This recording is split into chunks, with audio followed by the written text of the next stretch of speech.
Co-presented by Vimal. बोलो जुबान केसरी.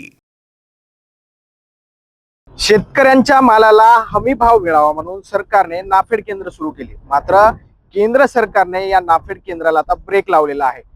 जे खरेदी केंद्राचे जे पोर्टल आहे ते पोर्टल बंद केल्यानं शेतकऱ्यांचा हमी भाव जे माल आहे तो ठप्प झालेला आहे. सध्या परभणीच्या वसमत रोडवर असलेल्या नाफेड केंद्रामध्ये आहे आणि या ठिकाणी मोठ्या प्रमाणामध्ये नाफेड केंद्रामार्फत शेतकऱ्यांचा माल खरेदी केला जातो.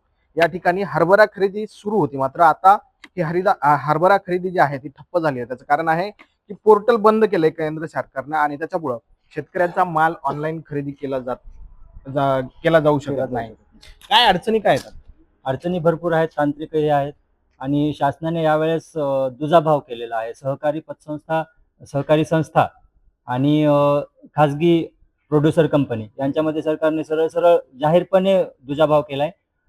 ज्या काही प्रोड्युसर कंपन्या आहेत त्यांना वेळेवर सर्व गोष्टी पुरवल्यात, बारदाना किंवा इतर गोष्टी, सर्व गोष्टींची पूर्तता वेळेवर केली आणि त्यांची खरेदी पण सुरळीतपणे झालेली आहे. फक्त ज्या सहकारी संस्था चालत होत्या त्यांना 3 मार्चला खरेदी आणि नोंदणी सुरू झालेली आहे चणाची. तेव्हापासून अद्यापपर्यंत बारदानाच पुरवलेला नाही आणि बारदाना नसल्यामुळे आपोआपच खरेदी ठप्प झालेली होती. अशा परिस्थितीमध्ये तुटपुंजा स्वरूपात ज्यावेळेस 1001 कट्टे त्यांनी आम्हाला पाठवले, त्यामध्ये आम्ही 10-15 शेतकऱ्यांचं चणा खरेदी करून घेऊ शकलो. पण त्यानंतर परिस्थिती अशी झाली की परत बारदाना नाही आणि बारदाना जरी उपलब्ध झाला तर आता 29 तारीख ही नोंदणीची शेवटची तारीख शासनाने हे केलेली आहे. शेवटची तारीख नोंदणीची ठेवलेली आहे आणि नोंदणीची तारीख संपण्याआधीच त्यांनी खरेदीच बंद केलेली आहे. ज्यावेळेस आम्ही शेतकऱ्याची लॉट एंट्री घेतो तर ती लॉट एंट्रीच होत नाहीये. मी आता या शेतकऱ्यांची लॉट एंट्री घेत असताना पाहिलं की असं budgeted limit for commodity exceeded असं सरळ आमच्या लॉगिन मध्ये दाखवत आहे आणि हे आल्यामुळं त्या शेतकऱ्याची पावती निघत नाही. पावती जर निघत नसेल तर खरेदी आपोआपच थांबल्या जाते आणि ह्या प्रकारामुळे पूर्ण सगळ्या सेंटरांना एकतर आर्थिक नुकसान सहन करावी लागत आहे. परत आणखी अडचण अशी आहे की जरी आम्ही शेतकऱ्यांची खरेदी केली तर हा माल न्यायचा कुठं? कारण खाजगी प्रोड्युसर कंपन्यांनी जो माल खरेदी केलाय त्यामध्ये वखार महामंडळ, MIDC आणि जिंतूर रोडचे दोन्ही पूर्णपणे भरल्या गेलेले आहेत. आम्हाला पर्याय आता असा सांगण्यात येतो की तुम्ही वसमतच्या वखारला तुमचा माल जमा करा. हे एकदम अयोग्य आहे. शासनाने या पद्धतीचं कार्यक्षमता ठेवायला नाही पाहिजे, परंतु असतीलही अडचणी. या सर्व अडचणींना तोंड देऊन केंद्र चालक म्हणून तुम्हाला भरपूर अडचणी येतात. शेतकऱ्यांचा माल आता कधी खरेदी करणार आहे?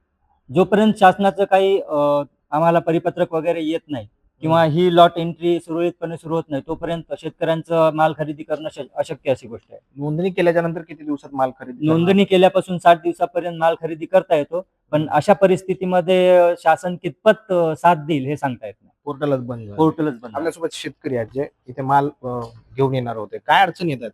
माझं नाव बालासाहेब बापराव दळवे. अडचणी भरपूर आहेत. आता इथं आलो की हे म्हणतात बंद आहे, पोर्टल बंद आहे. पोर्टल बंद आहे. मग आता कोर हे करायचं, माल घरात ठेवायचा. जे परभणी तालुका आहे पीक विम्यातून वगळलेला आहे. पीक कर्जाची समस्या आहे की आता माफ होईल, मग माफ होईल. कोणती समिती तिचा अहवाल येईल, तिचा अहवाल आला, सगळं झालं, आता कधी माफ होणार? ज्या हमी भाव होता शासनाचा, केंद्र शासनाचा, त्याच्यावर हे होता, आता ते म्हणतात बंद झालं. यांना विचारलं तर हे म्हणतात आता जेव्हा सुरू होईल तेव्हा तुम्ही आणा. आता या कवर चालू राहणार? हे आता कधी सुरू होणार? मार्केटमध्ये काय भाव मिळतो खासगी बाजारात? मार्केटमध्ये 5200 भाव फक्त. आणि इकडे काय मिळणार होता तुम्हाला? इकडं 5875. कसं तरी भरून निघू लागलं ते. पण आता हे बंद आहे म्हणल्यावर काय नाही इलाज. त्याच्याने शासनाने लवकरात लवकर सुरू करून शेतकऱ्याचा माल खरेदी करावा. हे शेतकरी आहेत. 5875 रुपये ही नाफेडची हमी भाव खरेदी आहे. मात्र बाजारामध्ये 5,000 रुपये हरभऱ्याला भाव मिळतात. त्याच्यामुळे शेतकऱ्यांना आर्थिक भुर्दंड देखील सहन करावा लागतो. त्यामुळे ही पोर्टल जे आहे ते सरकारने तात्काळ सुरू करावं, जेणेकरून शेतकऱ्यांना त्यांचा माल जो आहे तो नाफेड केंद्रावरती विकता येईल. आता यावरती सरकार काय निर्णय घेत आहे, कधीपर्यंत पोर्टल सुरू करत आहे हे पाहणं महत्वाचं ठरणार आहे. Camera person Sudarshan Patil sir, Dnyaneshwar उंडा, TV9 Marathi, Parbhani. Co-presented by Vimal. बोलो जुबान केसरी.